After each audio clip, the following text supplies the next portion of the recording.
नमस्कार, सुस्वागतम, वेलकम, अभिनंदन। मैं हूं वंदना रहेजा फ्रॉम प्रोटेक्स कॉर्पोरेट सॉल्यूशंस। हर साल income tax department income tax returns में कुछ ना कुछ चेंजेस करता रहता है और error free income tax return file करने के लिए जितना ज़रूरी इनकम टैक्स की नॉलेज होना है उतना ही ज़रूरी चेंजेस के बारे में पता होना है। आज इस वीडियो में मैं आपको बताऊंगी कुछ ऐसे इम्पॉर्टेंट पॉइंट्स जिनको जाने और समझे बिना आपको अपना असेसमेंट ईयर 21-22 की इनकम टैक्स के रिटर्न को फाइल नहीं करना चाहिए।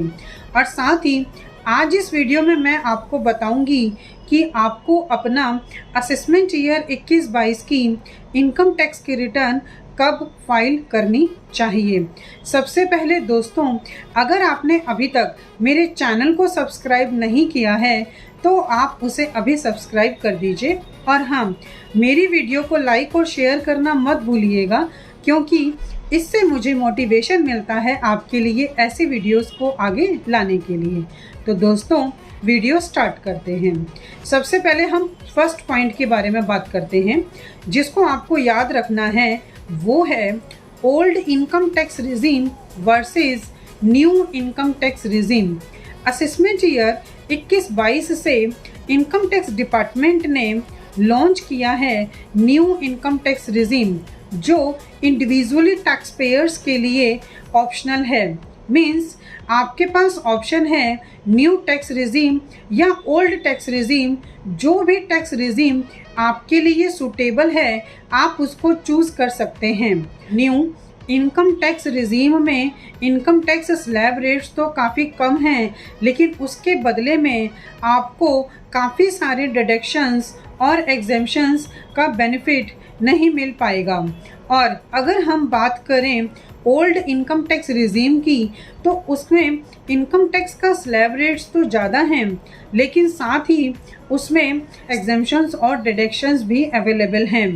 दोस्तों, अगर किसी भी वजह से आप assessment year 21-22 means financial year 20-21 में आप किसी भी तरह की कोई भी टैक्स सेविंग स्कीम्स में इन्वेस्ट नहीं कर पाए हैं, तो अब टाइम आ चुका है स्विच करने का old income tax regime to new income tax regime.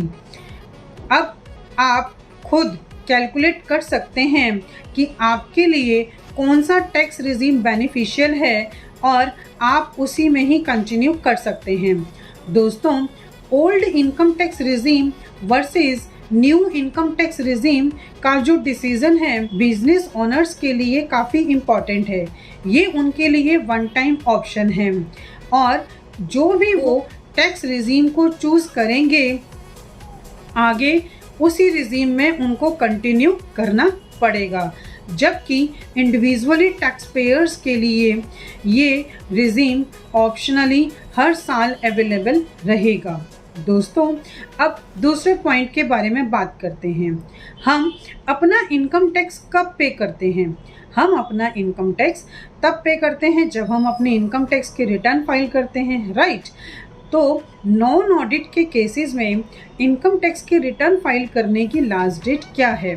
Non audit के केसेस में इनकम टैक्स की रिटर्न फाइल करने की लास्ट डेट 30 सितंबर 2021 है। नॉन ऑडिट के केस में इनकम टैक्स की रिटर्न फाइल करने की लास्ट डेट को गवर्नमेंट की साइड से एक्सटेंड कर दिया गया है। पहले इसकी डेट 31 जुलाई थी, अब डेट को बढ़ाकर 30 सितंबर कर दिया गया है। तो हम अपना टैक्स कब पे करेंगे? जब हम अपनी इनकम टैक्स की रिटर्न फाइल करेंगे।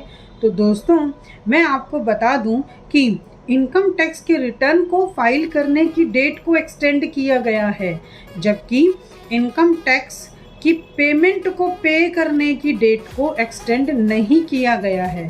दोस्तों, अगर मैं बात करूं एडवांस टैक्स की, तो एडवांस टैक्स की जो भी ओरिजिनल डेट है उसमें आपको अपना टैक्स पे करना है। अगर आप ओरिजिनल डेट में टैक्स को पे नहीं करते हैं तो आपको इंटरेस्ट पे करना पड़ेगा और आप जितना भी लेट अपना इनकम टैक्स पे करेंगे इंटरेस्ट उतना ही बढ़कर आपको देना पड़ेगा।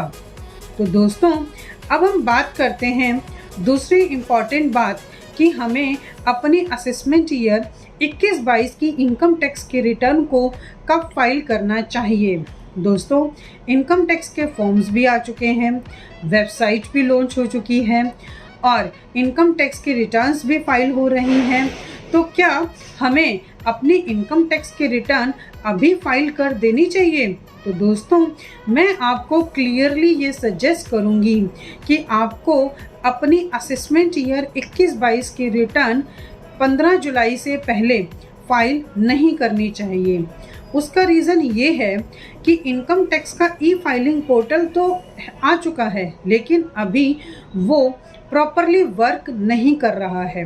अभी उसमें काम करने में काफ़ी सारी प्रॉब्लम्स आ रही हैं। जैसे अगर हम टाइम लगाकर अपनी इनकम टैक्स के रिटर्न फाइल कर भी लेते हैं तो उसमें वो ई वेरीफाई नहीं हो पाता और उसमें कुछ ऐसी छोटी मोटी प्रॉब्लम्स भी अभी आ रही हैं।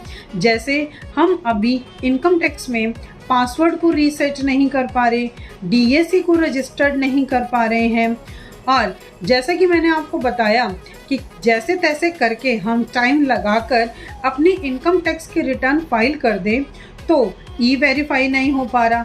अगर ई वेरीफाई हो जाता है तो ITR-V की एक्नॉलेजमेंट नहीं आ पा रही है, जिसकी वजह से टैक्स पेयर्स काफ़ी पजल्स हैं कि उनकी इनकम टैक्स की रिटर्न फाइल हुई भी है या नहीं।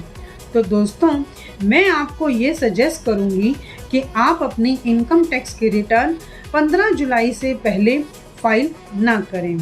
दोस्तों, इस वीडियो में बस इतना ही। उम्मीद करती हूँ आपको मेरी वीडियो पसंद आई होगी। अगर आपको मेरी वीडियो हेल्पफुल लगे तो आप ज़्यादा से ज़्यादा लोगों को शेयर कर सकते हैं और मेरे चैनल को सब्सक्राइब भी कर सकते हैं और इसी तरह की इंटरेस्टिंग और इम्पॉर्टेंट वीडियोस को कंटिन्यू देखने के लिए आप बेल आइकन को प्रेस कर सकते हैं ताकि जब भी मैं आगे अपने वीडियो डालूं तो आप उसको देख सकें। So thanks for watching the video.